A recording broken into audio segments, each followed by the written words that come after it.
of people working there. Yeah, they are working there. They feeding the koala. Diyan sila nakatira. Pinapakain nila yung mga koala.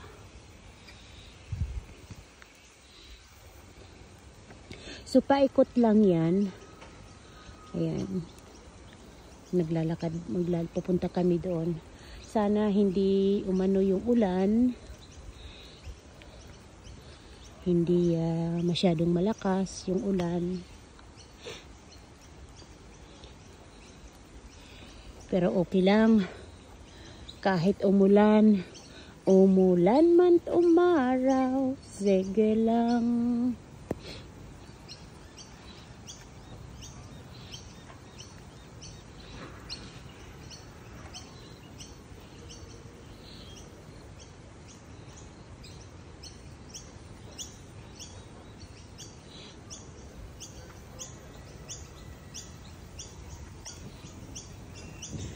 So yan, na nakikita ninyo ng mga bahay yan, hotel yan, na pwede dito kayo magstay.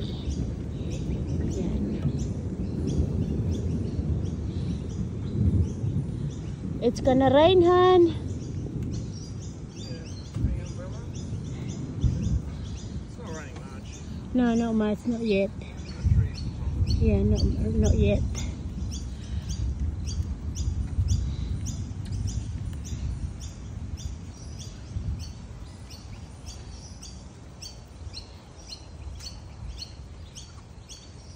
That's alright. If we get wet, I don't mind.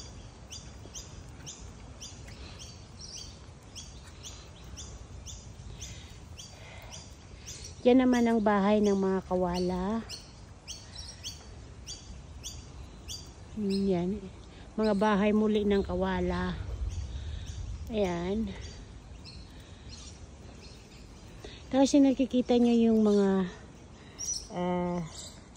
yan ang pagkain ng koala.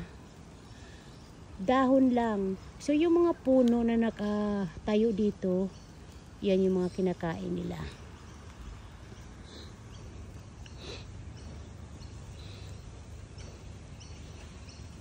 So if it's there, the koala, we can see it.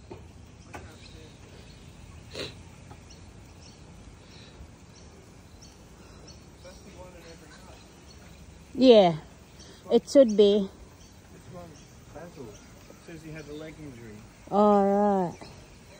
So you know. Found stranded on a busy road with an injured leg. He'd been separated from his mum, who was also injured, later found nearby. Rosemary's fracture.